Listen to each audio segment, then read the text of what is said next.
நியாய சாஸ்திரிகள் எப்படிப்பட்டவர்கள்? இந்த நியாய சாஸ்திரிகள் அவர்கள் கற்றுக்கொண்ட வேதம் எப்படிப்பட்டது? இந்த நியாய சாஸ்திரிகள் எவ்வாறெல்லாம் மக்களுக்கு என்னென்ன சொல்லிக் கொடுத்தார்கள்? இந்த நியாய சாஸ்திரிகள் இயேசுவுக்கு கீழ்ப்படிந்தார்களா இல்லையா? ஏறக்குறைய 2000 ஆண்டுகளுக்கு முன்பாக இயேசு கிறிஸ்து வாழ்ந்து கொண்டு வந்தார். கர்த்தராகிய தேவன் இந்த பூமியிலே வந்து மனுஷனுக்கு ஒரு சில நன்மைகளை சொல்லிக் கொடுத்தார். இயேசு கிறிஸ்துடைய பேச்சை கேட்பதற்கு மக்கள் ஆவல் உள்ளவர்களாய் இருந்தார்கள். ஆனால் மக்கள் தேவனுடைய வார்த்தையை கேட்டு அதன்படி நடக்கலாம் என்று இருக்கும்போது நடக்க விடாதபடி தடுத்தவர்கள் இந்த நியாய சாஸ்திரிகள். எதற்காக தடுத்தார்கள்? ஏன் தடுத்தார்கள்? அவர்களுடைய நோக்கம்தான் என்ன என்பதை குறித்து the parable of the good Samaritan, நல்ல சமாரியன் பற்றிய ஊமையிலிருந்து நாம் கற்றுக்கொள்ளப் போகிறோம். நல்ல சமாரியன் ஊமையிலே இது 4வது வாரமாக நாம் கற்றுக்கொள்ளப் போகிறோம். எனக்கு அருமையானவர்களே, லூக்கா 10ஆம் அதிகாரம் அதனுடைய 25வது வசனத்தில் நாம் பார்க்கும் பொழுது, நியாய சாஸ்திரி என்கிற ஒருவன் இயேசு கிறிஸ்துவை சோதிக்கும்படியாக வந்தான். சோதிக்கும்படியாக வந்தவன் ஒரு கேள்வியை கேட்கிறான். முடிவில்லாத வாழ்க்கையை, அதாவது நித்தியத்திற்குள்ளான வாழ்க்கையை பெறுவது எப்படி என்ற கேள்வியை கேட்டான். வேதத்திலே சொல்லப்பட்டிருக்கிறது, நித்திய ஜீவனை பெறுவதற்கு என்ன வழி எனக்கு கூறவும் என்று சொல்லுகிறான். இவனை குறித்து நாம் பார்க்கும்போது சோதனைக்காரன் என்று நாம் பார்க்கிறோம். சோதிக்கும் சாத்தானின் சூழ்ச்சியிலிருந்து எனக்கு விடுதலை தாரும் ஆண்டவரே என்று நாம் பாடுகிறோம். சோதனை எப்படி வரும் என்றால் சத்துருவின் மூலமாக வரும். சத்துரு ஒரு மனிதனுக்குள்ளாக ஆட்கொள்ளும் போது வரும். இந்த நியாய சாஸ்திரி வேதாகமத்தை கற்றுத் தேர்ந்தவன் தான். ஆனால் வேதாகமத்தில் உள்ள வார்த்தைகளின்படி அவனால் நடக்க முடியவில்லை. அதனாலே சத்துரு உள்ளே புகுந்து விட்டான்.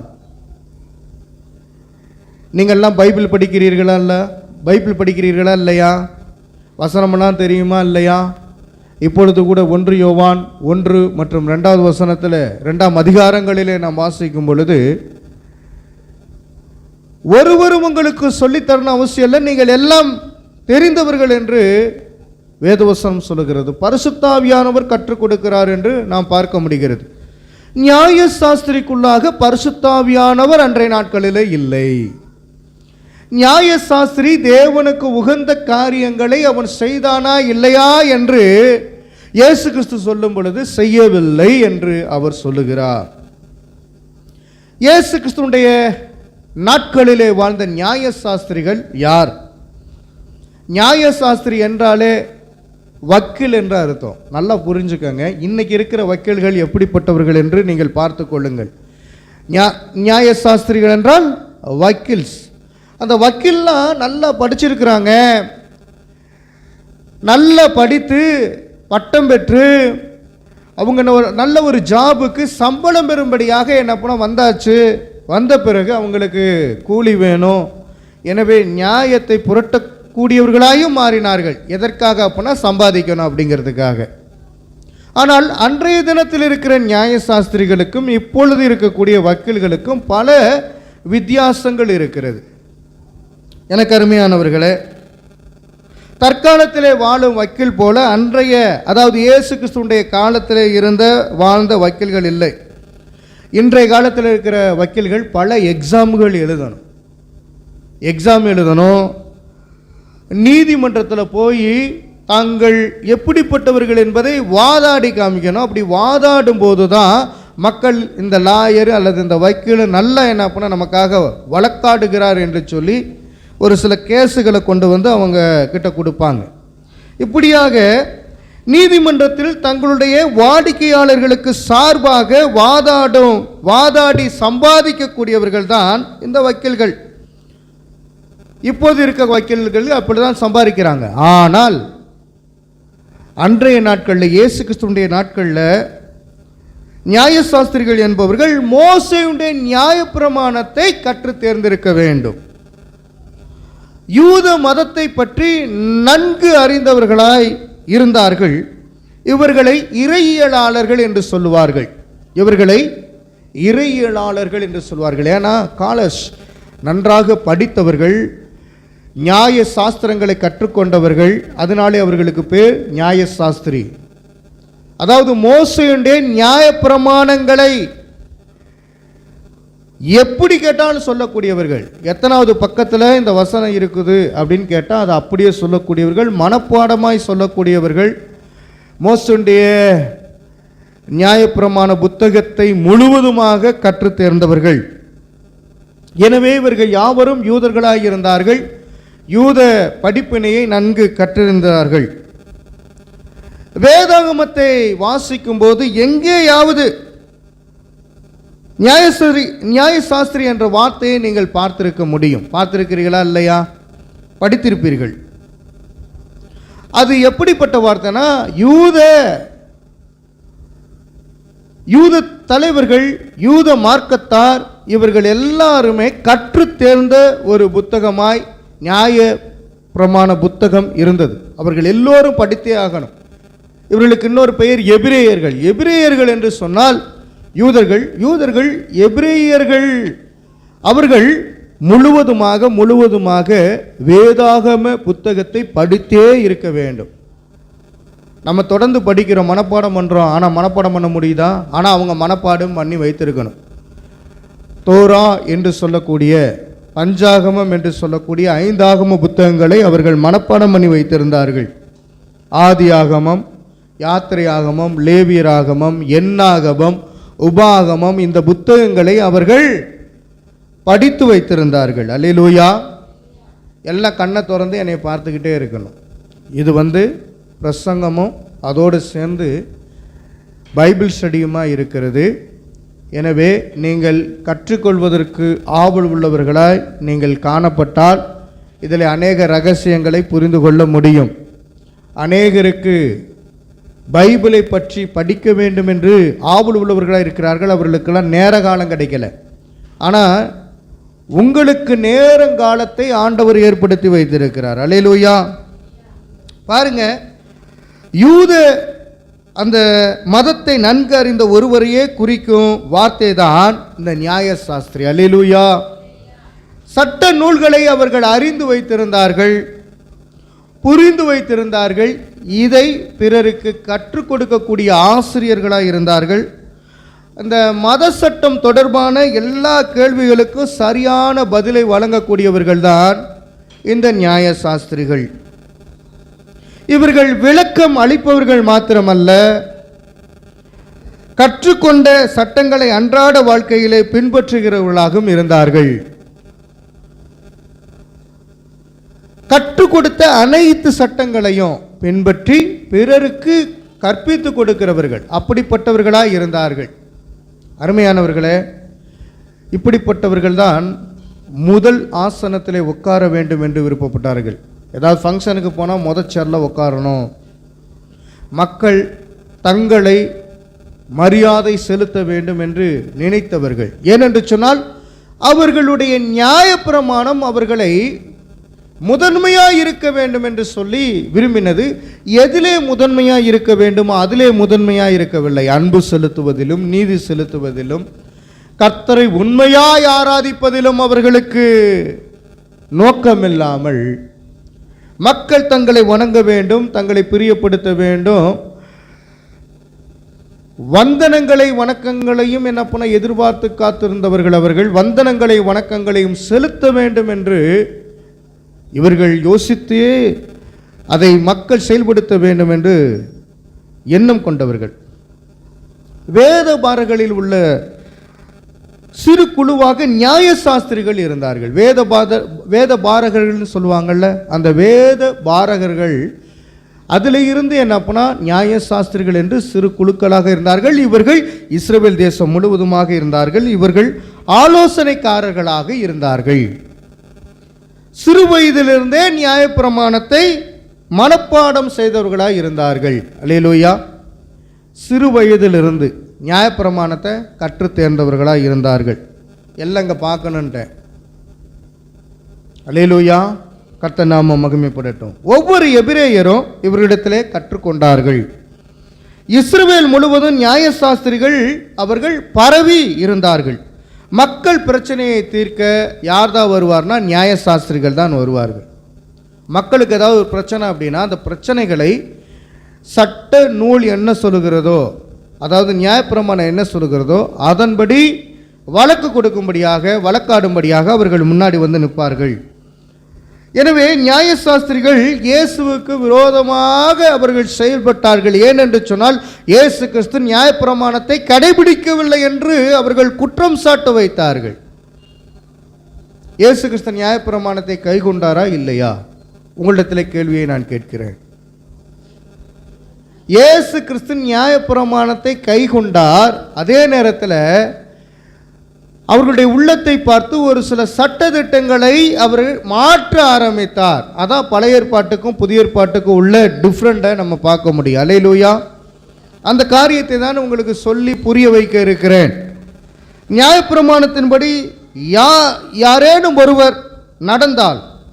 ஒருவர் நடந்தால் அவர்கள் குற்றம் சாட்டுகிறவர்களாக இருந்தார்கள். அல்லேலூயா. நியாயப்பிரமாணத்தில் வேலை செய்யணுமா, செய்யக்கூடாது? நியாயப்பிரமாணத்தின்படி ஓய்வு நாளிலே வேலை செய்யவே கூடாது என்று நம்மளால் பார்க்க முடிகிறது. சரி, ஆண்டவர் இயேசு கிறிஸ்து ஒரு கேள்வியை கேட்கிறார். நியாயசாஸ்திரியிடம் இன்னொரு இடங்களிலே பார்க்கும் பொழுது அவங்க வளர்க்குற ஒரு கழுதையோ ஆடோ மாடோ கிணத்துல விழுந்துருச்சுன்னு வச்சுக்கோங்களேன். நீங்கள் அன்றைய நாட்களில் ஒரு வேலையும் செய்யக்கூடாது தான், ஆனால் அதை காப்பாற்றுவீங்களா காப்பாற்ற மாட்டீங்களா அப்படின்னு சொன்ன ஒட்டியுமே அவர்கள் ஒரு பதிலும் சொல்லவில்லையா. ஏன்னா குதிச்சு காப்பாற்றிடுவேன், அவனுக்கு அந்த பொருள் முக்கியம், விலை மதிப்புள்ளது. அதனால் என்ன பண்ணிடுறான், அவன் உளுந்து அந்த உள்ள குதிச்சு காப்பாற்றிடுறான். அதே போல தான் நான் ஓய்வு நாளிலும் அற்புதங்களை அடையாளங்களை செய்கிறேன் என்று ஆண்டவர் சொல்லுகிறார். அல்லேலூயா சொல்லுங்க. ஓய்வு நாளில் ஆண்டவராய் இயேசு கிறிஸ்து அநேக அற்புதங்கள் செய்தார். இந்த அற்புதங்கள் செய்கிற விஷயம் யாருக்கு பிடிக்கல? யூதர்களுக்கு பிடிக்கல. அதனாலே இயேசு கிறிஸ்து ஒரு யூதன் தான், ஆனால் நியாயசாஸ்திரிகளுக்கு, குறிப்பாக வேத பாரகர்களுக்கு புரியல. இயேசு கிறிஸ்து என்ன செய்கிறார்னே தெரியல. ஏன்னா அவர் காயம் கட்டு ஊழியத்தை செய்தார். பிறரை குழியிலிருந்து மேலே தூக்குகிற வேலையை செய்தார். அருமையானவர்களே, இந்த நல்ல சமாரியன் ஓமையிலே நாம் கற்றுக்கொள்ளக்கூடிய காரியம் என்ன அப்படின்னா, நியாயசாஸ்திரிகள் அவர்கள் பிரசங்கம் பண்ணுவது போல, நியாயம் வழங்குவதைப் போல தங்களுடைய வாழ்க்கையிலே எதையும் செய்யவில்லை. அதுதான் ஆண்டவருக்கு பிடிக்கவில்லை. விசுவாசிகளே, நீங்கள் வேதாகமத்தை வாசிக்கிறீர்கள், அதன்படி நடக்கிறீர்களா என்பதுதான் தேவன் உங்களிடத்திலே கேள்வி கேட்கிறார். படிக்கிறோம், ஆனால் அதன்படி நடக்க முடியவில்லை என்றால் நாமும் சோதனைக்காரனை போல மாறிவிடுவோம். அந்த சோதனைக்காரன் பிசாசானவன். வசனம் தெரிந்திருந்தும் நீங்கள் விழுந்து விடாதபடிக்கு எச்சரிக்கையாயிருங்கள். எனக்கு வசனம் தெரியும், வார்த்தை தெரியும் என்று சொல்லக்கூடிய நியாய சாஸ்திரிகளைப் போல பெருமை கொண்டு இருக்க வேண்டாம் என்று ஆண்டவர் எச்சரிக்கிறார். அருமையானவர்களே, சின்ன வயதிலிருந்தே நியாயப்பிரமாணத்தை அவர்கள் கற்றுத் தேர்ந்தார்கள். உங்களுடைய பிள்ளைகளுக்கு சிறு வயது முதற்கொண்டே வேத வசனங்களை சொல்லிக் கொடுங்கள். மனப்பாடமாய் அவர்கள் வேதாகமத்தை மனப்பாடம் பண்ணட்டும், ஆனால் ஆண்டவருடைய வழியிலே அவர்கள் நடக்க வேண்டும். அல்லேலூயா சொல்லுங்க. மக்களுடைய எல்லா பிரச்சனைகளையும் தீர்க்கக்கூடியவர்கள் தான் இந்த நியாயசாஸ்திரிகளாக இருந்தார்கள். அல்லேலூயா. நியாயப்பிரமாணத்தின்படி நம்ம நடக்கணுமா நடக்கக்கூடாதா? இந்த நாட்களிலே நடக்க தேவையில்லை. நியாயப்பிரமாணம் என்பது யூதர்களுக்கு மட்டுமே பொருந்தும். அது பழைய ஏற்பாட்டு சட்டத்திட்டங்கள் ஆகியினாலே புதிய ஏற்பாட்டு சட்டத்திட்டங்களுக்கு, குறிப்பாக புறஜாதியிலிருந்து ரட்சிக்கப்பட்ட நமக்கு அது முற்றிலுமாக இல்லை என்பதை நீங்கள் ஒப்புக்கொள்ள வேண்டும். ஏன்னா இயேசு கிறிஸ்துவை ஃபாலோ பண்ணுறவங்க நியாயப்பிரமாணத்தை ஃபாலோ பண்ண தேவையில்லைன்னு பவுல் சொல்லி வச்சுட்டார். அல்லேலூயா. ஆனால் இங்கே நாம் கற்றுக்கொள்ளக்கூடிய காரியம், வேத புத்தகத்தை நான் படித்து கொண்டு வருகிறேன், அதன்படி நான் செய்கிறேன் என்று சொல்லக்கூடியவர்கள் மீண்டுமாக நியாய பிரமாணத்தை கை கொள்ளக்கூடிய அந்த யூதர்களைப் போல சபையில் இருக்கக்கூடியவர்கள் இருக்கக்கூடாது என்பதை நீங்கள் அறிந்து வைத்திருக்க வேண்டும். அல்லேலூயா சொல்லுங்க. எனக்கு பாஸ்டர் காட்டில் அதிகமாக தெரியும், பாஸ்டர் அம்மாவை காட்டில் அதிகம் தெரியும், எனக்கு தெரிந்தவைகள் எல்லாம் அவங்களுக்கு தெரியுமா அப்படிங்கிறது ஒரு தற்பெருமை. அல்லது பாஸ்டர் விசுவாசிகளுக்கு ஒன்றுமே தெரியாது, அவங்களெல்லாம் படித்து எங்கே முன்னேற போகிறாங்க, பரலோகம் வர போகிறாங்க அப்படின்னு சொல்லுவதும் ஆபத்தானது தான். ரெண்டு பக்கமுமே ஆபத்துகள் இருக்கிறது. யார் யாரையும் குறை சொல்லக்கூடாது. நியாய சாஸ்திரிகள் என்ன செய்து கொண்டிருந்தார்கள் என்ன, மக்களை குறை சொல்லி கொண்டே வந்தார்கள். இயேசு கிறிஸ்து நல்லது செய்தார், அவரையும் குறை சொல்லிக் கொண்டே வந்தார்கள். எனவே குறை சொல்லும் ஊழியத்தை செய்வது நம்முடையது அல்ல. அல்லேலூயா. நியாயப்பிரமாணத்தை மீறி நடக்கிறவர்களுக்கு கடுமையான தண்டனை கொடுக்க வேண்டும் என்பதில் இவர்கள் மிகவும் கண்டிப்பாக இருந்தார்கள். இதையே எபிரேய பிள்ளைகளுக்கும் சொல்லிக் கொடுக்கும் ஆசிரியர்களாக இருந்தார்கள். நியாயப்பிரமாணத்தை கஷ்டப்படுத்தி அந்த படித்து அதன்படி நடக்குன்னு சொல்லி அவங்க என்ன பண்ணுறாங்க, கடுமையான தண்டனைகளை வழங்க வேண்டும் என்பதற்காக படி படி என்று சொல்லிக்கொண்டே வந்தார்கள். எதற்கு கடுமையான தண்டனை? இந்த வசனம் அப்படி சொல்லுது, இதன்படி நீ செய்யலை உனக்கு தண்டனை. ஆண்டவர் பார்க்கிறார். மனப்பூர்வமாய் உள்ளத்துக்குள்ளே ஆண்டவரை துதிக்கணும், தொழுது கொள்ளணும், ஆண்டவரை போல பிறருக்கு உதவி செய்யணும், நன்மைகளை செய்யணும், தேவனுக்கு உகந்தவைகளை செய்ய வேண்டும் என்று ஆண்டவர் விருப்பப்பட்டார். ஆனால் நியாயப்பிரமாணத்தை கற்றுக்கொண்டு தேறினவர்கள் அதன்படி செய்யவில்லை. நியாயப்பிரமாணத்தில் எந்த பிழை வரக்கூடாது என்று தெளிவு பெற்றவர்களாக இந்த நியாயசாஸ்திரிகள் இருந்தார்கள். ஐயோ, பிழை ஒன்று வந்துவிடக்கூடாது. நியாயப்பிரமாணத்தை அவங்க உத்து கவனிச்சாங்க. நீங்கள் பைபிள் அது மாதிரி கவனிக்கிறீங்களா? பைபிள் அது மாதிரி பார்க்கிறீர்களா? பைபிள் அது மாதிரி படிக்கிறீர்களா? நியாயப்பிரமாணத்தை அவர்கள் சும்மா மேம்போக்காய் படிக்கவில்லை, உணர்ந்து படித்தார்கள். அல்லேலூயா. ஆராய்ந்து அறிந்து பார்த்தார்கள். இன்னைக்கு பைபிள் பீரோக்குள்ளே இருக்குது, தலவாணிக்கும் பக்கத்திலே பல நாட்கள் இருக்கிறது, படிக்கிறது கிடையாது, அதன்படி வாழ்றது கிடையாது. ஆண்டவர் இந்த ஜீவ புத்தகத்திலிருந்து தான் உங்களுக்கு நித்திய ஜீவன் உண்டு என்று சொல்லுகிறார். ஆனால் நம்ம என்ன பண்ணுறோம், அதை ஏனோ தானோன்னு படிக்கிறோம், கடமைக்கு படிக்கிறோம். அப்படி இருந்து விடக்கூடாது. ஒரு சிலர் உணர்ந்து படிக்கிறார்கள், அதற்காக நான் கர்த்தரை துதிக்கிறேன். மற்றவர்களை குற்றம் சாட்ட எப்பொழுதும் ஆயத்தமாக இருந்தார்கள் என்பதை இந்த வேதாகமத்திலே நியாயசாஸ்திரியை குறித்து நாம் பார்க்கிறோம். குற்றப்படுத்தும் ஊழியத்தை நம்ம செய்யக்கூடாது. அல்லேலூயா. நியாயசாஸ்திரிகளுடைய வேலையை குற்றப்படுத்துவது, அவங்க சரியில்லை, இவங்க சரியில்லை, இப்படி இல்லை, வேதத்தின்படியே நடக்கலை அப்படி சொல்வதற்காக அல்ல, அவங்களோடு இசைந்து அவர்களையும் தூக்கி விட வேண்டும். அல்லேலூயா சொல்லுங்களேன். குழியில் இருந்தவனை தூக்கி விடுவதற்கு பதிலாய் குழிக்குள்ளே இருந்தவனை கிடக்கிறவனை, நீ பாவம் செஞ்சுட்டு அதனால தான் குழிக்குள்ளே போயிட்ட, நீ அக்கிரமம் செஞ்சுட்டு அதனால தான் குழிக்குள்ளே போயிட்டேன்னு சொல்லுவதற்காக அல்ல. இரக்க குணம் வேண்டும், அன்பு குணம் வேண்டும், உன்னை நேசிப்பது போல பிறரை நேசிக்கணும், குறை சொல்லுகிற ஊழியத்தை செய்யக்கூடாது.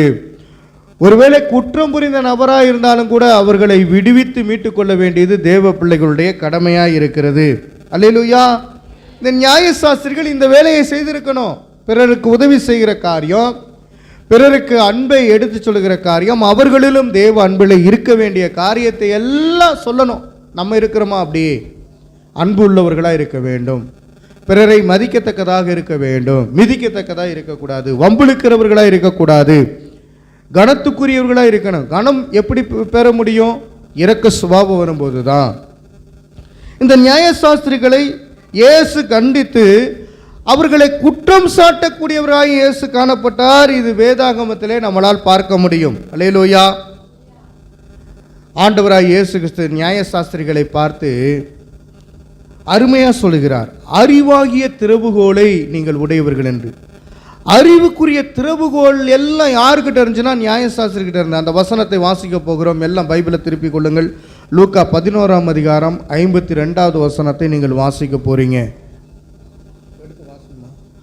எடுத்து நம்ம வாசிக்க போறோம். லூக்கா 11 அதனுடைய 52வது வசனம். நியாயசாஸ்திரிகளே, உங்களுக்கு ஐயோ, அறிவாகிய திறவுகோலை எடுத்துக்கொண்டீர்கள், நீங்களும் உட்பிரவேசிக்கிறதில்லை, உட்பிரவேசிக்கிறவர்களையும் தடை பண்ணுகிறீர்கள் என்றார். இந்த வசனத்திலிருந்து நீங்கள் என்ன புரிந்து கொண்டீர்கள்? லூக்கா 11ஆம் அதிகாரம் 52வது வசனத்தில் இருந்து தான் நம்ம பார்க்க போகிறோம். அருமையானவர்களே, நியாய சாஸ்திரிகளே உங்களுக்கு ஐயோ என்று சொல்லுகிறார். ஏன் என்று சொன்னால், அறிவாகிய திறவுகோலை நீங்கள் எடுத்துக்கொண்டீர்கள். அறிவாகிய திறவுகோல் எது? பைபிள் தான். வேதாகமத்தை நீங்க எடுத்துக்கிட்டீங்க. ஆனா நீங்கள் உட்பிரவேசிப்பதில்லை, உட்பிரவேசிக்கிறவர்களையும் தடை செய்கிறீர்கள் என்று சொல்லுகிறார். இதுல எனக்கு வியப்பமான அபூர்வமான காரியம் என்ன அப்படின்னா, அறிவாகிய திறவுகோலை எடுத்துக்கொண்டீர்கள். அல்லேலூயா. வேத வசனத்தை படிக்கும்போது நமக்கு அறிவு பெறுகிறது. அறிவு என்னும் திறவுகோல் உண்டாகிறது. அந்த திறவுகோலின் மூலமாக நன்றாக வாழ முடியும். ஆனால் ஏன் நியாய சாஸ்திரிகளால் வாழ முடியவில்லை? வாசிட்டீங்களா? எல்லாரும் வாஸ்து பார்த்தீங்களா? இவன் பரலோகத்துக்குரியவைகளை நினைத்து கொண்டே இருக்கிறான், ஆனால் பரலோகத்துக்கு போக முடியாது.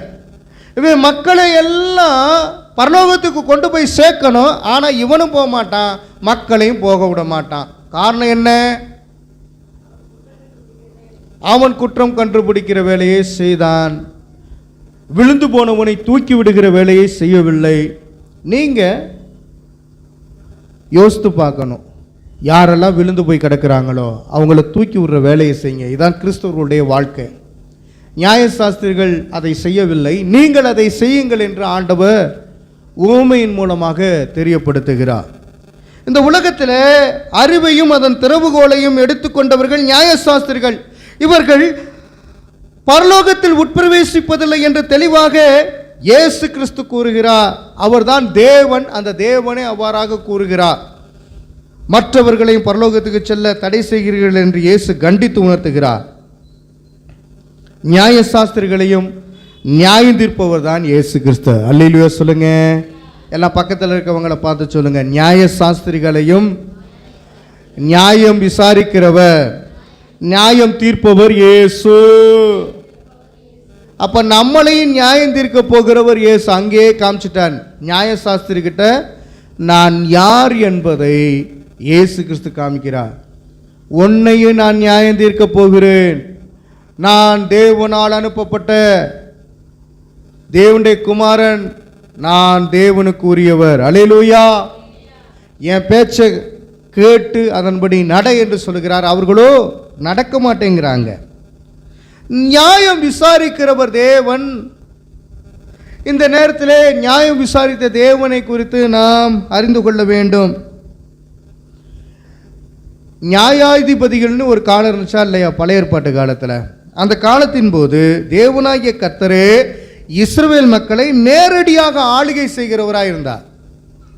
நியாயாதிபதி புத்தகத்தில் ஒவ்வொரு நியாயாதிபதிகளையும் ஏற்படுத்தினவர் இயேசு கிறிஸ்து. ஏகூத் என்பவரை ஏற்படுத்தினவர் ஆண்டவர் தான். அல்லேலூயா. தீர்க்கதரிசி ஒருவள் இருப்பாளே, அவ பேர் என்ன?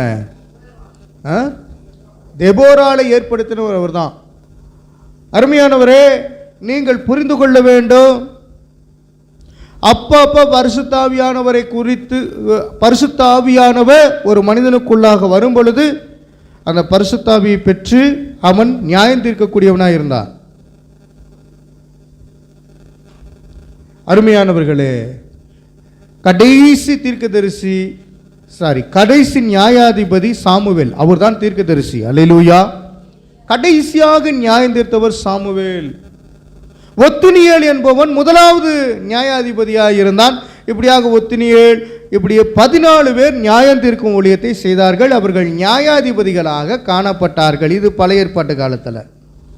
ஆனால் அவர்களை இயக்குனவர் யார்னா இயேசு கிறிஸ்து. அல்லேலூயா சொல்லுங்க. ஆனால் நியாயசாஸ்திரிகளை, புதிய ஏற்பாட்டில் இருக்கிற நியாயசாஸ்திரிகளை இயக்குனவர் இயேசு கிறிஸ்து கிடையாது. சாமுவேல் மக்களிடம் அடிக்கடி கூறி வந்தவர். என்ன கூறி வந்தார்னா, தீர்க்க தரிசன வரம் பெற்ற அவர், நியாயம் விசாரிக்கக்கூடியவர்கள் பரிசுத்த ஆவியினாலே ஏவி உங்களை நியாயம் விசாரிப்பார்கள் என்று. அல்லேலூயா. ஆனால் புதிய ஏற்பாட்டிலே நியாயசாஸ்திரிகள் பரிசுத்தாவியை பெறாதவர்களாக இருந்தார்கள். இயேசுவை நம்பினவர்கள் சீசர்கள் பரிசுத்தாவியை பெற்றவர்களாக இருந்தார்கள். அப்பொழுது ஆண்டவர் கற்றுக் கொடுத்து கொண்டே வந்தார். அவர்கள் செய்ய வேண்டிய காரியமோ என்னதென்று அவர்களுக்கு தெரியும். அவர்கள் பலமாய் சாதித்தார்கள். நியாயசாஸ்திரிகள் சாதிக்காததை சீசர்கள் சாதித்தார்கள். நியாயசாஸ்திரிகள் செய்யாததை இயேசுவின் சீசர்கள், இயேசுவிடத்திலே கற்றுக்கொண்டவர்கள். அவர் நியாயாதிபதியாய் இருக்கிறார், தேவனே நியாயம் விசாரிக்கிறவராயிருந்தார். அந்த நியாயத்தை கைக்கொண்டவர்கள் அற்புதங்களையும் அடையாளங்களையும் செயல்படுத்த ஆரம்பித்தார்கள். அல்லேலூயா சொல்லுங்களேன்.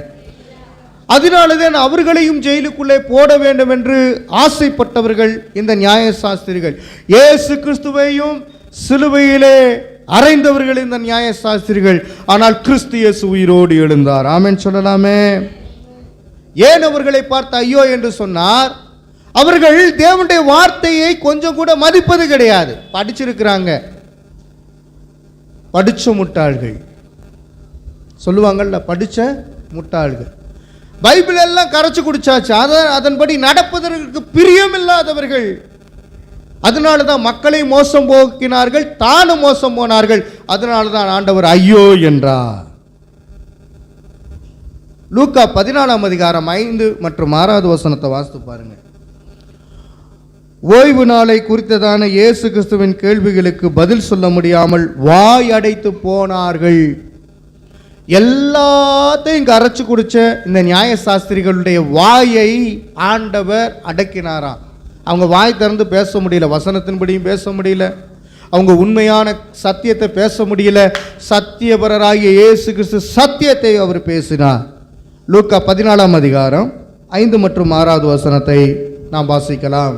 அவர்களை நோக்கி, உங்களில் ஒருவனுடைய கழுதையாவது எருதாவது ஓய்வு நாளில் துறவிலே விழுந்தால் அவன் அதை உடனே தூக்கிவிடானோ என்றார். அதற்கு உத்தரவு சொல்ல அவர்களால் கூடாமல் போயிற்று. நியாயசாஸ்திரிகள் எல்லாத்தையும் கற்று தேர்ந்தாலும் அவர்களால் உத்தரவு சொல்ல ஒண்ணுமே முடியாமல் போய்விட்டது. ஏன்னா கழுதை எங்க விழுந்துருச்சு? கணத்துக்குள்ள விழுந்துருச்சு, துறவுக்குள்ளாக விழுந்து விட்டது. அந்த கழுதையை ஓய்வு நாள் காப்பாற்றலாமா வேணாம்னு பார்த்தா நியாயசாஸ்திரின்படி நியாயசாஸ்திரிகள் அந்த ஓய்வு நாள் கடைபிடிக்கிறார்கள் அல்லவா, அவர்களுடைய முறையின்படி ஒரு வேலையும் செய்யக்கூடாது. அப்போ அதை கூட தூக்கி விட்டுருக்க கூடாது. அவங்களுடைய நோக்கம் அதை கூட தூக்கி விட்டுருக்க கூடாது. ஆனால் அதை போய் அவன் தூக்கி விட்டுட்டான். அதான் ஆண்டவர் சொல்கிறாரு, கணத்துக்குள்ளே விழுந்த கழுதையை நீ தூக்கி விட்டீல, அதே போல் கண்ணில்லாதவர்களுக்கு கண்ணை கொடுக்குறேன், காது கேட்காதவர்களுக்கு ஓய்வு நாளில் நான் காதை கேட்க வைக்கிறேன், முடவனை நடக்க வைக்கிறேன், மரித்தோரை கூட எழுப்ப வைக்கிறேன் என்று சொல்லி அதை சொல்லாமல் என்ன பண்ண செய்து காமித்தார். அல்லேலூயா சொல்லலாமே. இதனாலே இவர்களுக்கு பிடிக்காமல் போய்விட்டது. இயேசு நியாயப்பிரமாணத்தை அழிக்கவில்லை, அதை நிறைவேற்றினார். அதை நிறைவேற்ற வந்தேன் என்று சொன்னார். அதை அழிப்பதற்காக அல்ல என்று சொல்லி சீசர்களுக்கு உபதேசமாய் போதித்தார். வேதாகம புத்தகத்திலே இது சத்தியவசனமாய் இருக்கிறது. கிறிஸ்துவை விசுவாசிக்கிறவர்கள் நியாயப்பிரமாணத்துக்கு கீழ் இல்லை என்று பவுல் தெளிவாக போதிக்கிறார். நாமெல்லாம் கிறிஸ்துவை விசுவாசிக்கிறோம் அல்லவா? எனவே நியாயப்பிரமாணத்தை நாம் கடைபிடிக்க வேண்டாம். நியாயப்பிரமாணம் மொத்தம் 613 கட்டளை இருக்குது. நீங்கள் நினச்சதெல்லாம் 10 கட்டளை, அதில் பிரதான கட்டளை 10 கட்டளை, அதுலேயும் பிரதான கட்டளை 2 கட்டளை இப்படி இருக்கிறது. அல்லேலூயா.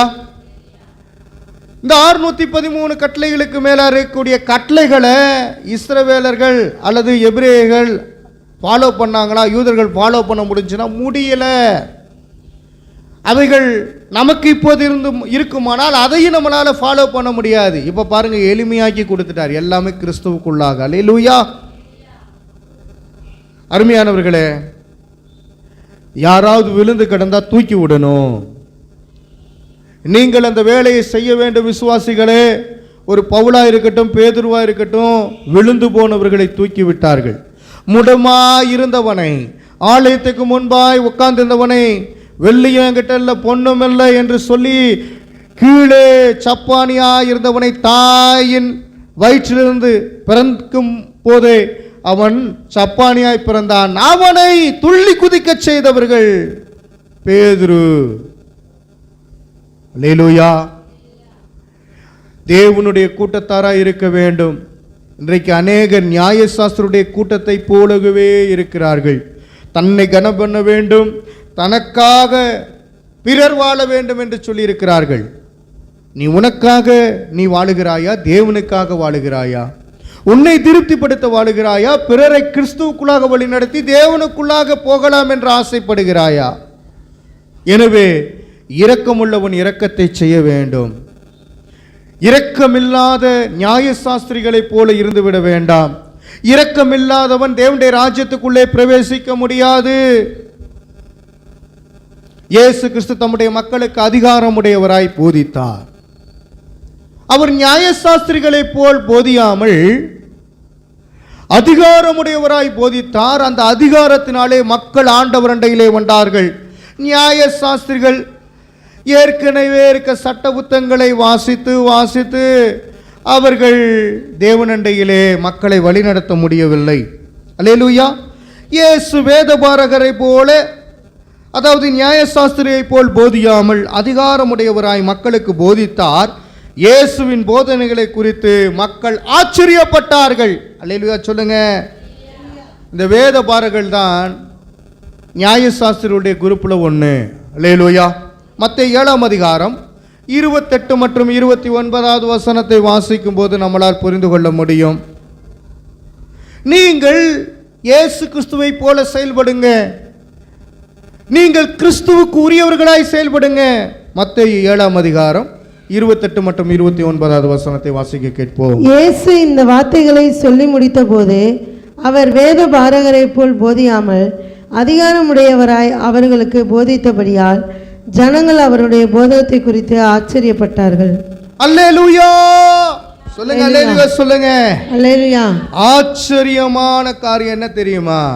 மக்கள் ஆச்சரியப்பட்டார்கள். எதை குறித்து? இயேசுடைய உபதேசத்தை குறித்து, இயேசுடைய பிரசங்கத்தை குறித்து ஆச்சரியப்பட்டார்கள். ஏனா அவர் அதிகாரமுடையவராய் போதித்தார். பரலோகத்தில் இருந்து இறங்கி வந்த தேவன் அதிகாரமுடையவராய் ஜனங்களை தேவனண்டையிலே கொண்டு வந்து சேர்த்தார். ஆனால் நியாயசாஸ்திரிகளோ அப்படி இல்லை.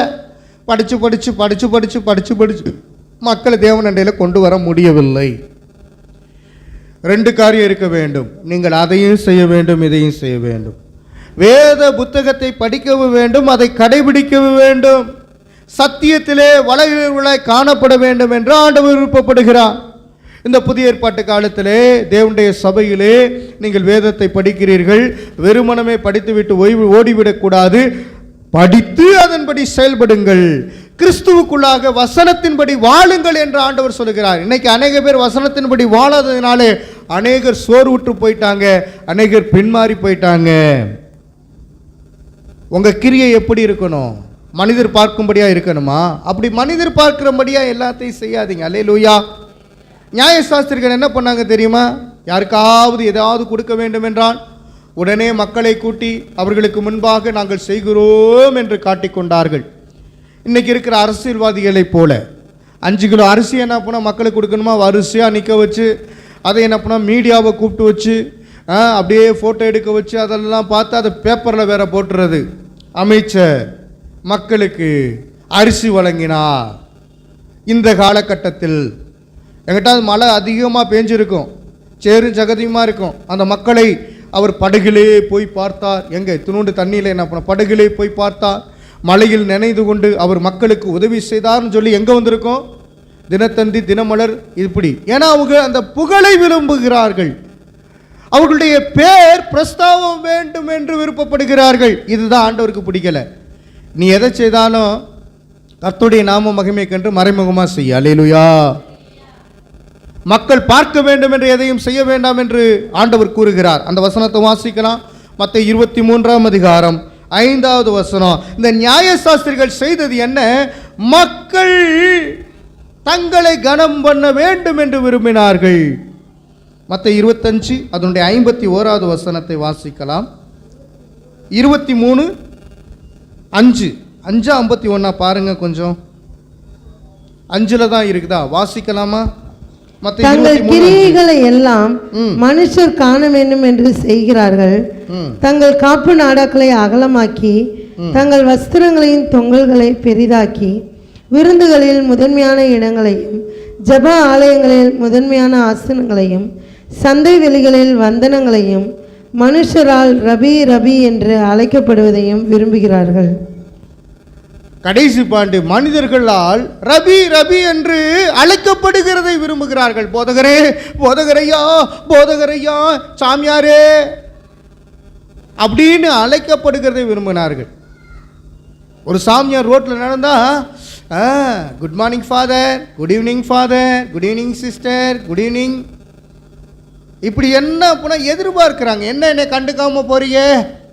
அப்படி வராதவங்களை பார்த்து, அவங்க கூட பேசாதவங்களை பார்த்து, என்ன நீ கோயில் பக்கமே வர மாட்டேங்கிற, என்னை கண்டிக்க மாட்டேங்கிற, இப்படி தான் என்ன பண்ணால் கேள்வி, அவர்களுடைய கேள்வி. நியாயசாஸ்திரியுடைய பலவிதமான காரியங்கள் என்ன தெரியுமா? பெல்ட்டை அப்படி அவுத்து விட்டு அதுக்கப்புறம் சாப்பிட்றது. வந்தனங்களை விரும்பக்கூடியவர்கள் முதல் ஆசனங்களிலே உட்கார வேண்டும் என்று விருப்பப்படுகிறவர்கள். ஒரு ஃபங்க்ஷன் நடக்குதா, அவர் முன்னாடி உட்கார வச்சு சாப்பிட வைக்கணும், இதெல்லாம் விரும்பினார்கள்.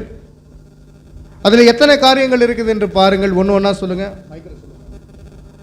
ஒன்று ஒன்றாக நீங்கள் பாருங்கள்.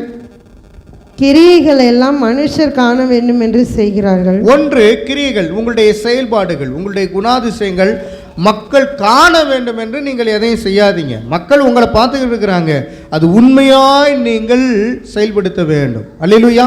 உங்களுடைய செயல்பாடுகள், வர்றான் அவனுக்கு முன்னாடி அதை செய்ய, நல்லதை செய்ய, அவன் நம்மளை பார்த்துட்டு போகட்டும், அப்படி இருக்கக்கூடாது. அல்லேலூயா. அடுத்து காப்பு நாடாக்களை அகலமாக்கி, காப்பு நாடாக்களை அவர்கள் அகலமாக்கினார்கள். அவங்க போடுற ட்ரெஸ்ஸே பயங்கரமான ட்ரெஸ்ஸாக இருக்கும். காப்பு நாடாக்களை என்ன பண்ணாங்களா? அகலமாக்கினார்கள். தங்களை பெரியவர்களாக காட்டிக்கொண்டார்கள். தங்கள் வஸ்திரங்களின் தொங்கல்களை பெரிதாக்கி, தங்களுடைய வஸ்திரங்களின் தொங்கல்களை பெரிதாக்கினார்கள். அந்த முடிச்சு பார்த்தீங்கன்னா பெரிய முடிச்சா இருக்கும். எனவே அந்த தங்களை நியாயசாஸ்திரிகள் என்பதற்காக காமித்துக் கொள்வதற்காக அவருடைய அலங்கரிப்பு பயங்கரமா இருந்துச்சு. ட்ரெஸ் அலங்கரிப்பு அப்படி இருக்கக்கூடாது. அடுத்து விருந்துகளில் முதன்மையான இடங்களையும் ஜெப ஆலயங்களில் முதன்மையான ஆசனங்களையும், ஜெப ஆலயங்களிலே முதன்மையான ஆசனங்களிலே உட்கார வேண்டும். அவங்கள கூப்பிட்டு ஸ்டேஜில் தான் உட்கார வைக்கணும். கீழே உட்கார வச்சா ஓடி போயிடுவாங்க, எனக்கு மரியாதை கொடுக்கல அப்படின்ட்டு. சந்தை வெளிகளில் வந்தனங்களையும், சந்தை வெளிகளில் வந்தனங்களை எதிர்பார்த்தாங்க. ஓம கும்பிடாது கும்பிடணும், ஓம கும்பிடவனை அவனை உள்ளே போய் இந்த ஆள் நம்மளை மதிக்கலை அப்படின்னு சொல்லி அவனை குற்றம் சாட்டுகிறது.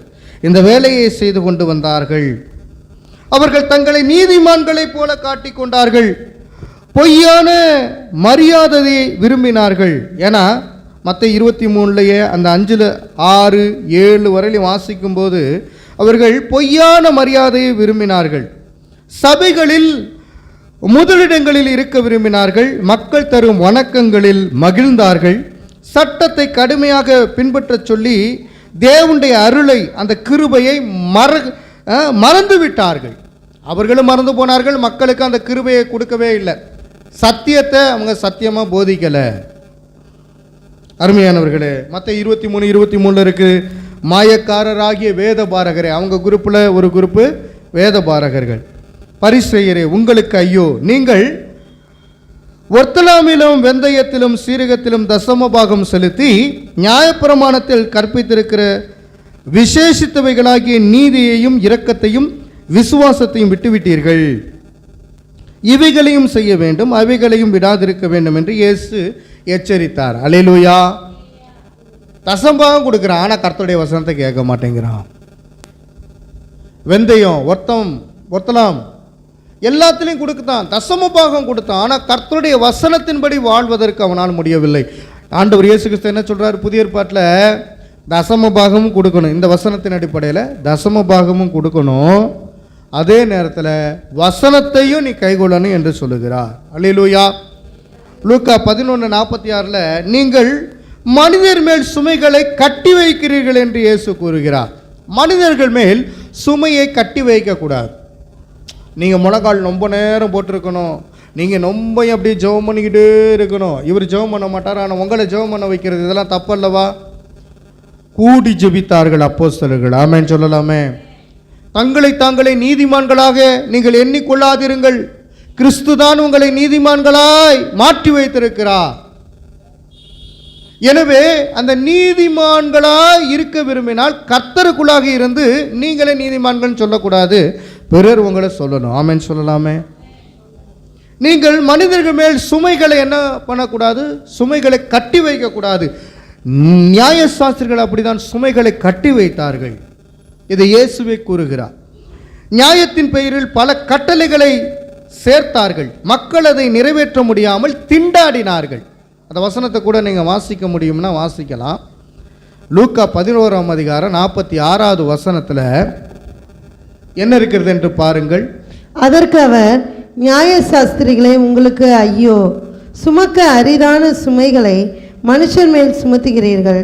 நீங்களோ உங்கள் விரல்களில் ஒன்றினாலும் அந்த சுமைகளை தொடவும் மாட்டீர்கள். உங்க விரல்னால அந்த சுமைகளை நீங்க தொட்டு கூட பார்க்கறது இல்லை. ஆனால் மக்களை தூக்கு தூக்கு சும அப்படின்னு சொல்லி சுமக்க வைக்கிறீங்க. இது தப்பு என்று ஆண்டவர் உணர்த்துகிறார். அல்லேலூயா சொல்லுங்க. அவர்கள் ஏன் இயேசுவை எதிர்த்து நின்றார்கள்? ஒன்று, இயேசு அதிகாரத்தோடு போதித்தார். மார்க் 1:22. நியாயசாஸ்திரிகளைப் போல அவர் போதிக்கவில்லை. அல்லேலூயா சொல்லுங்க. இரண்டாவது, இயேசு மக்கள் மத்தியிலே உண்மையான ஆற்றலோடு பேசினார். நியாயசாஸ்திரிகளின் அந்த மத பெருமையோடு, நியாயசாஸ்திரிகள் எப்படி பேசினார்கள்? மத பெருமைகளோடு பேசினார்கள்.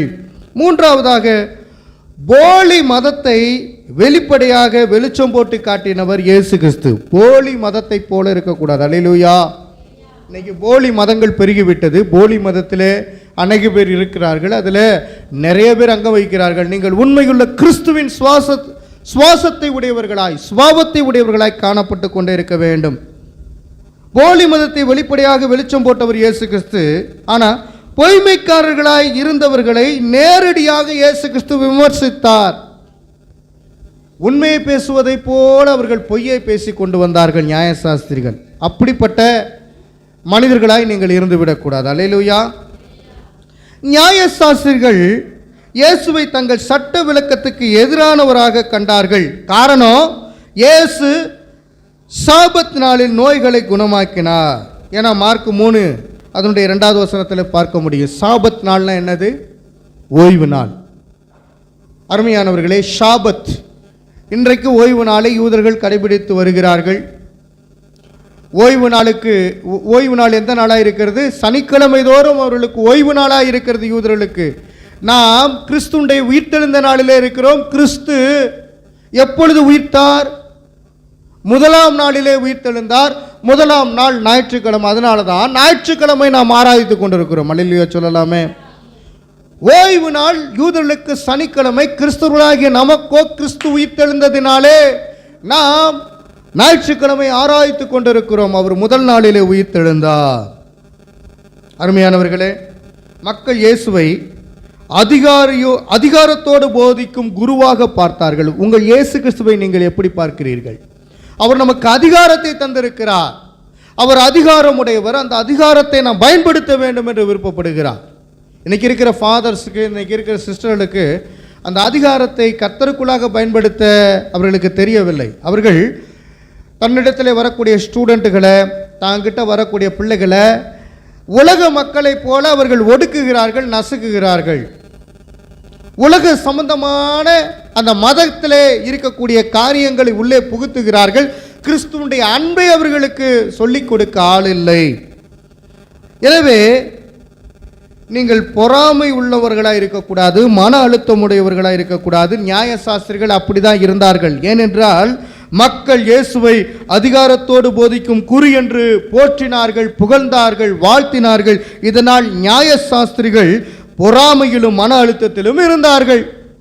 உங்களுக்குள்ளே பொறாமை இருக்கக்கூடாது, மன அழுத்தம் இருக்கக்கூடாது.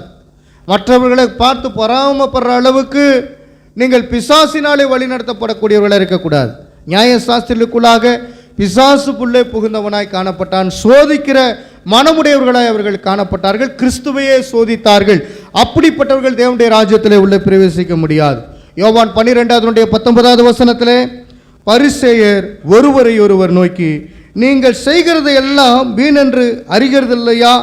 இதோ உலகமே இயேசுவின் பெண், அதாவது இயேசுவுக்கு பின்னாக, அவருக்கு பின்னாக சென்று போயிற்றே என்றார்கள். இயேசுவுக்கு பின்பாக மக்களே போயிட்டாங்க. எல்லாரும் இயேசுவுக்கு பின்னாடி போயிட்டாங்க. அதனால தான் ஒருத்தரை ஒருத்தர் பார்த்து பேசிக்கிறாங்க, நீங்கள் செய்கிறதெல்லாம் வீண் என்று அறியவில்லையா? யாரு? அவனுடைய கூட்டாளிகள் பரிசேயர்கள்லாம் ஒன்றா சேர்ந்து பேசிக்கிறாங்க. நாம் நியாயசாஸ்திரிகளை பற்றி தான் பேசுகிறோம், ஆனால் இதில் பரிசேயர்கள் கூட்டம் என்று உண்டு. இயேசுவுக்கு பின்னாடி மக்கள்லாம் போயிட்டாங்க. இயேசுவையே ஃபாலோ பண்ணி போனதுனால சர்ச்சில் கூட்டம் இல்லை. யாருடைய சர்ச்சில்? யூதர்கள் வணங்கக்கூடிய சர்ச்சில் கூட்டம் இல்லை. இயேசு கிறிஸ்துவுக்கு என்ன பண்ண காணிக்கையெல்லாம் கொடுக்க ஆரம்பிச்சிட்டாங்க.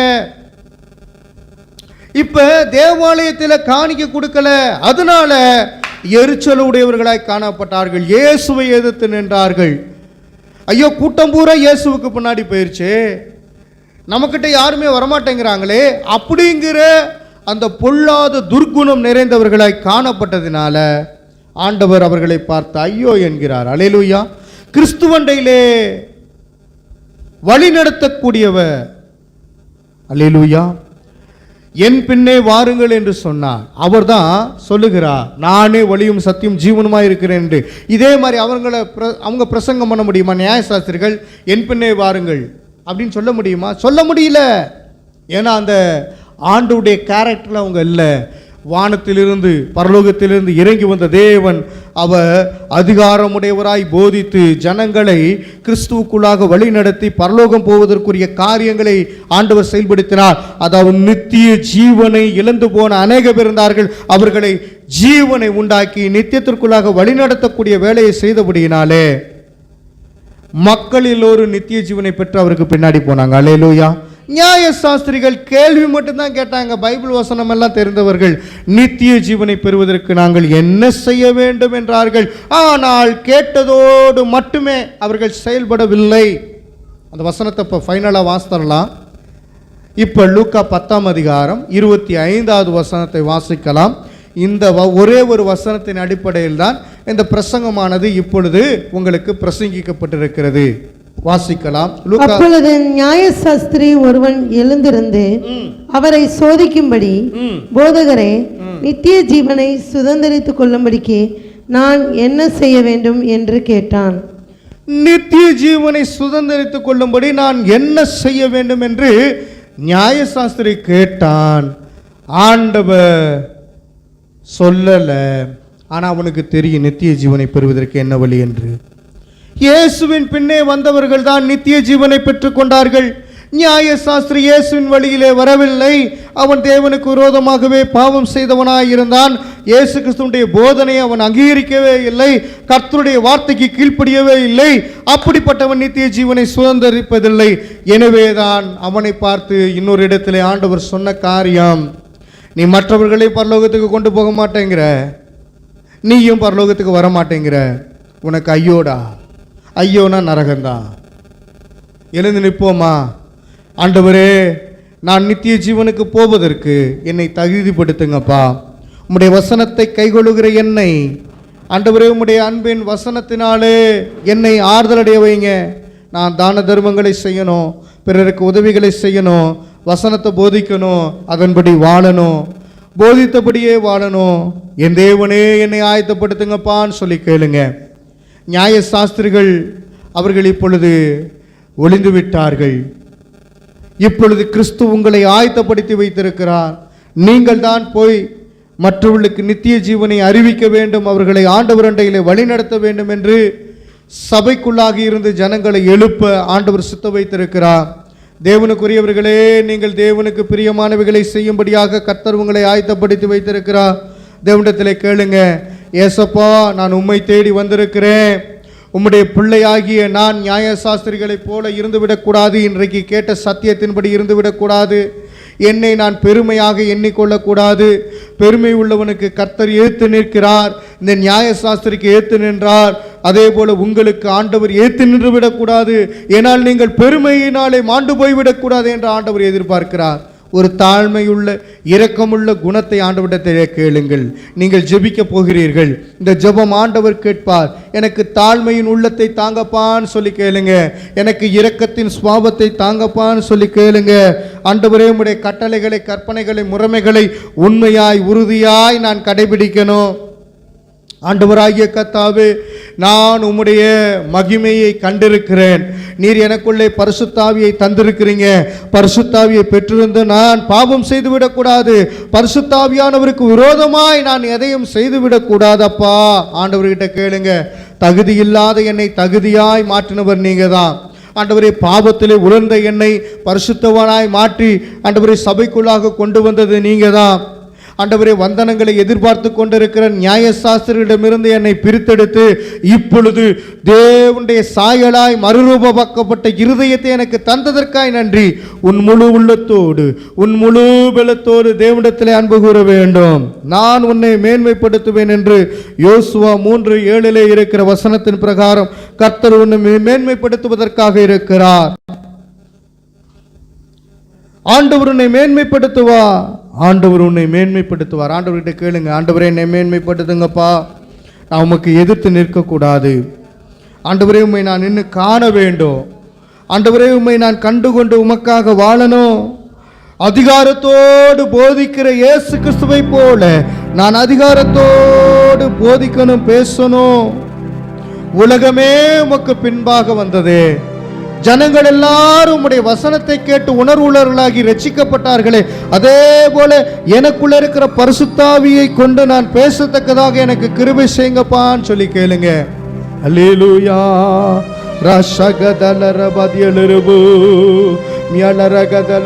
தேவனுக்குள்ளாக ஒப்பு கொடுங்க. கர்த்தருடைய வசனம் உங்களை தொட்டிருக்கிறது. The parable of the good Samaritan, நல்ல சமாரியன் பற்றிய உவமையிலே இந்த நியாயசாஸ்திரி கேட்ட கேள்விக்கு இன்றைய நாட்களிலே நாம் பதிலை கண்டுபிடித்திருக்கிறோம். நித்திய ஜீவன் அவராலே கொடுக்கப்படுகிறது. விசுவாசிகளுக்கு கிடைக்கக்கூடிய ஆசீர்வாதம் நித்திய ஜீவன். நித்திய ஜீவனை பெற்றுக்கொள்ளும்படியாய் வந்திருக்கிறீர்கள். ஆண்டவர் அதை தருகிறேன் என்று வாக்கு தத்தம் பண்ணினார். வாக்களித்தவர் உண்மையுள்ளவர். கிறிஸ்துவின் நிமித்தம் அதை நமக்கு உண்டாக்கும்படி பொருட்டாக ஆண்டவர் நமக்கு கொடுத்திருக்கிறார். எல்லா ஸ்தோத்திரம் பண்ணி ஜெபம் பண்ணுங்க. எல்லாம் ஸ்தோத்திரம் பண்ணி ஜெபம் பண்ணுங்க. ஆண்டவரே, நான் மதத்தை சார்ந்தவனாக இருக்கக்கூடாது. கிறிஸ்துவ மதம் ஒருபோதும் பரலோகத்துக்கு கொண்டு வராது. கிறிஸ்துவை உண்மையாய் ஆராதிக்கிறவர்களுக்கு மாத்திரமே கிறிஸ்து கிருபையாய் இறங்கி வருகிறார். உன் நம்பிக்கை வீண் போகாது. நீதிமொழிகள் 23ஆம் அதிகாரம் 18வது வசனத்துல சொல்லியிருக்கிற பிரகாரம் உன் நம்பிக்கை வீண் போகாது. கர்த்தர் பேரில் பற்றுறுதியாய் இருக்கிறாய். Your hope will not be cut off. Your hope will not be cut off. உன் நம்பிக்கை வீண் போகாது. Cut off. நம்பிக்கை வீண் போகாது. தேவனிடத்தில் ஜெபம் பண்ணுங்க.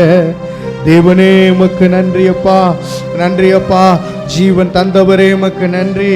ஆண்டவரே, ஜீவாதிபதியை நான் கொலை செய்தேனே என்று சொல்லி ஆண்டவரே மனம் திரும்பி வந்தவனை ஊழியக்காரனாய் மாற்றினீரே, உமக்கு நன்றி அப்பா. ஆண்டவரே, ஜீவாதிபதியாகிய இயேசு கிறிஸ்துவே, உம்மை நாங்கள் ஸ்தோத்தரிக்கிறோம். நீர் தந்திருக்கிற வேத புத்தகத்தின் பிரமாணங்களை நாங்கள் கைகொண்டதன்படி செய்வதற்கு எங்களை இன்னும் பரிசுத்தவான்களாய் மாற்றுவீராக. தேவனுக்கு உகந்தவர்களாய் மாற்றுவீராக. கட்டளைகள், பிரமாணங்கள், உபதேசங்களிலே ஆண்டவரே, அன்னோன் இயக்கத்திலே, அப்பம் பிற்கிறதிலே, ஆண்டவரே, ஜெபம் பண்ணுவதிலே உறுதியாய் தரித்து இருக்கக்கூடிய அப்போஸ்தலர்களை போல எங்களை மாற்றுவீராக. கேளுங்க, மாற்றுவீராக, மாற்றுவீராக. ஆண்டவரே, உமக்கு ஸ்தோத்திர ராஜா. நாங்கள் யூத மதத்தையும் பின்பற்றவில்லை, கிறிஸ்துவின் மதத்தையும் பின்பற்றவில்லை. அது எங்களுக்கு தேவையில்லை ராஜா. நீ சொன்ன வார்த்தையின்படியே உண்மையுள்ளவனாய் இருதயத்திலே தேவனை ஆராதித்து தொழுது கொண்டு முழு இருதயத்தோடு உம்மிடத்தில் அன்பு கூறும்படியாய் வந்திருக்கிறேன். அந்த அன்பை பிறருக்கு செலுத்தும்படியாய் நான் வந்திருக்கிறேன். ஆண்டவரே, அன்பு செலுத்தாத நியாய சாஸ்திரிகளைப் போல நான் இருந்து விடக்கூடாது. ஆண்டவரே, நீர் என் உள்ளத்திலே வந்திருக்கிறீங்க. உள்ளத்தை ஆராய்ந்து அறிந்து பார்க்கிறீங்க.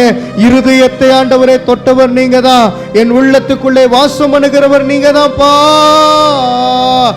மகிமைப்படுத்துங்க. உங்களை ஆண்டவர் ஒருபோதும் கனவீனப்படுத்த மாட்டார். நீங்க ஆண்டவருடைய பிள்ளைகள், நீங்க கனவான்கள். ஆண்டவர் உங்களை கனப்படுத்தி கொண்டே இருக்கிறார். ஆண்டவரை பிடித்துக் கொள்ளுங்க. இயேசுடைய வசனம் உங்களை வாழ வைக்கும். கிறிஸ்துவுடைய சரீரத்திற்குள்ளாக நீங்கள் இருக்கிறீங்க. தேவனே உங்களுக்கு ஆலயமாய் இருக்கிறார். இருதயத்திலே வாசம் பண்ணுகிறார். உங்களுக்குள்ளே வாசம் பண்ணி உங்கள் தேவனாய் இருக்கிறார். உங்களுக்குள்ளே உலாவி உங்கள் தேவனாய் இருக்கிறார். கர்த்தர் என்னை கேட்டருளி என்னை விசாலத்திலே வைத்தார். சங்கீதம் 118 5வது வசனத்தின் பிரகாரம் The Lord answered me and set me in a far place. Hallelujah, hallelujah. கர்த்தர் நாம மகிமைப்படுத்தும். கர்த்தர் என்னை கேட்டருளி விசாலத்திலே வைத்தார். என்னை விசாலத்திலே வைக்கிற தேவனுக்கு ஸ்தோத்திரம். என்னை உயர்த்தி வைக்கிற தேவனுக்கு ஸ்தோத்திரம். எனக்கு வருகிற ஆபத்திலிருந்து என்னை விலக்கி பாதுகாக்கிற கர்த்தருக்கு ஸ்தோத்திரம். ஆண்டவராகிய கர்த்தாவே, என்னுடைய தாகமெல்லாம் நீங்க தான். உலகத்தின் தாகம் எனக்கு வேண்டாம். உண்மையுள்ள தேவனுடைய தாகம் எனக்கு போதும். நீர் எனக்கு நீதிபரரா இருக்கிறீங்க. நான் உத்தமனும் சன்மார்க்கனும் தேவனுக்கு பயந்தவளுமாய் கர்த்தருக்கு உகந்த காரியத்தை நான் செயல்படுத்தின ஆண்டவரே, உம்முடைய வருகையின் போது நான் ஆயத்தமாகி நித்திய ஜீவனை பெற்றுக் கொள்வதற்கு நீர் போதித்த போதனை எனக்கு போதுமானது ஆண்டவரே.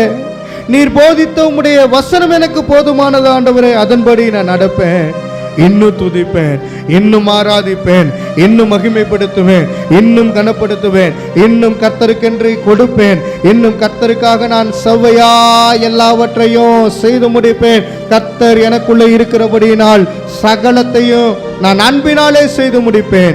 சகலத்தையும் அவருடைய இரக்க சுபாவத்தை கொண்டு செயல்படுத்தி முடிப்பேன். எனக்குள்ளே ஆண்டவர் இருக்கிறபடியினால பிசாசானவன் என்னை வஞ்சிக்க முடியாது. என கிறிஸ்து என்னுடைய சரீரத்திற்குள்ளாக இருக்கிறார், என்னுடைய அவயங்களுக்குள்ளாக இருக்கிறார், என்னுடைய ஆவிக்குள்ளாக இருக்கிறார், என்னுடைய ஆத்மாவிற்குள்ளாக இருக்கிறார். அவர் தந்திருக்கிற ஆடையை நான் அணிந்து கொண்டிருக்கிறேன். நியாயசாஸ்திரிகள் தங்களுடைய வஸ்திரங்களை வெளியே காட்டிக் கொள்ளும்படியாக இருந்தார்கள். ஆனால் கிறிஸ்து எனக்கு மகிமையின் வஸ்திரத்தை உடுத்திருக்கிறார். அந்த வஸ்திரம் என்னை வாழ வைத்துக் கொண்டிருக்கிறது. தீங்கு எனக்கு வராது, வாதை என் கூடாரத்தை அணுகாது, சர்ப்பம் என்னுடைய குடும்பத்திலே வந்து தாக்காது. நான் சர்ப்பத்தின் தலையை கிறிஸ்துவை போல மீழ்த்து விட்டேன், ஜெயம் கொண்டிருக்கிறேன்.